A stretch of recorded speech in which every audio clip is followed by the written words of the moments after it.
tienes que saber.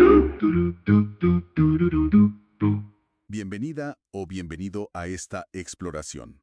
Hoy vamos a meternos de lleno en unos materiales que hablan de un concepto eh, fundamental para entender las sociedades humanas, la etnicidad. ¿Qué es realmente un grupo étnico? ¿Cómo se define? ¿Ha cambiado la idea con el tiempo? Exacto. La idea es, bueno, desentrañar un poco las ideas centrales sobre etnicidad que aparecen en estos textos. Vamos a ver datos clave, perspectivas, cómo se relaciona con la cultura, la historia, la identidad, tanto personal como colectiva. Perfecto. Me parece fascinante, así que entremos en materia. Para empezar, ¿cómo definimos etnicidad o grupo étnico según lo que leímos? Pues mira, básicamente se refiere a un grupo de personas que se identifican entre sí. Se reconocen como grupo. Y esta identificación se basa en atributos que perciben como compartidos. Pueden ser, bueno, ancestros comunes, tradiciones, un idioma, la cultura, historia, sociedad, a veces la religión. O sea, es una categoría social. Eso es. Una categoría social basada en la percepción de una experiencia compartida. O la de los ancestros, claro. Qué interesante cómo esa identidad tiene un componente emocional tan fuerte, ¿no? Como que crea un nosotros frente a un ellos. Y leí que a veces se usa casi como sinónimo de nación o incluso raza, pero bueno, los materiales dicen que no son lo mismo. Correcto, no son lo mismo, aunque a veces se solapen. Y fíjate qué curioso el origen de la palabra.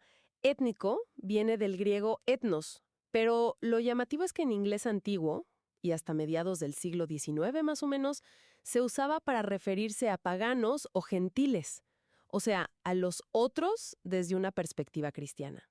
¿En serio? No tenía idea. Sí, sí. Solo más tarde recuperó el sentido de propio de una tribu, raza o nación. Y ya en el siglo XX se empezó a usar mucho para hablar de grupos culturales minoritarios. En parte fue como una alternativa a la palabra raza, que ya para entonces tenía, bueno, connotaciones muy negativas. Entiendo. Una evolución semántica muy marcada. ¿Y cómo se forman o se mantienen estos grupos? Mencionaste la etnogénesis, ¿verdad? Sí, la etnogénesis es justamente eso, el proceso de formación, de cómo surge un grupo étnico.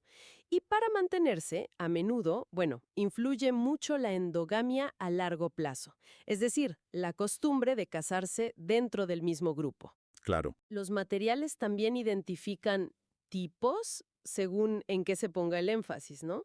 Hay grupos etnolingüísticos, como los canadienses franceses, etnonacionales, como los austriacos, etnorraciales, como los afroamericanos, etnorregionales, piensen los isleños del sur de Nueva Zelanda, etnorreligiosos, como los sikhs, etnoculturales también. Aunque, claro, en la práctica es muy común que estas categorías se mezclen, se superpongan. Aquí es donde creo que se pone interesante de verdad, porque las fuentes contrastan diferentes formas de entender la etnicidad. Mencionan el primordialismo frente al constructivismo. Exacto, esa es una tensión clave. El primordialismo, digamos, ve la etnicidad como algo muy antiguo casi inherente, con raíces profundas. En cambio, el constructivismo, que tiene influencias importantes de pensadores como Max Weber y luego Frederick Barth, la ve más como una construcción social. O sea, no algo dado, sino algo que se hace. Justo.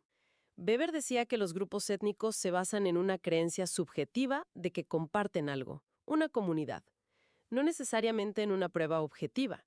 Y Barth, esto es muy importante, puso el foco no tanto en el relleno cultural del grupo, sino en los límites, en las fronteras que separan a un grupo de otro, y cómo esas fronteras se negocian y se renegocian constantemente en la interacción social. Ah, claro. Los límites, no el contenido. Eso. Eso conecta con la diferencia entre etnicidad y nacionalidad, y etnicidad y raza que comentábamos antes. Precisamente, la nacionalidad está más vinculada al Estado moderno.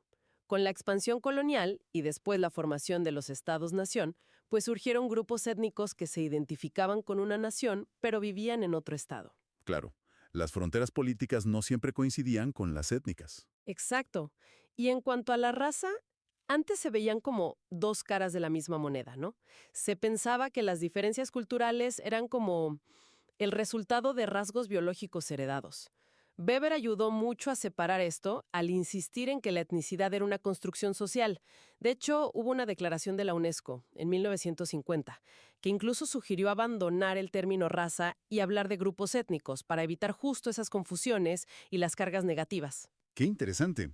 Y los materiales dan datos muy curiosos, ¿no? Como que Heródoto, ya en la antigua Grecia, definía la identidad griega por la descendencia, el idioma, los santuarios, las costumbres. Sí, ya había una conciencia de grupo definida por elementos culturales y de origen. Y mencionan que los bengalíes son el tercer grupo étnico más grande del mundo. O los javaneses, el grupo austronesio más grande. O la increíble diversidad de Indonesia, más de 600 grupos étnicos. Es impresionante. Uf, sí. O el caso de la provincia de Vojvodina en Serbia, que se destaca por su identidad multiétnica reconocida, con 26 grupos y 6 idiomas oficiales. También se habla de grupos nómadas, como los Roma, en Europa. Todo esto muestra la enorme plasticidad, la variedad de formas que adopta la etnicidad en el mundo real. Entonces, si tuviéramos que resumir un poco, lo que vemos en estas fuentes es que la etnicidad no es una categoría simple, ni estática. Para nada. Es una forma de identidad colectiva muy poderosa, sí, pero sus límites, sus significados, son fluidos. Se construyen y reconstruyen todo el tiempo, a través de la historia, de la interacción social. Exacto. Y queda una pregunta importante flotando, ¿no? Una que resuena en los materiales.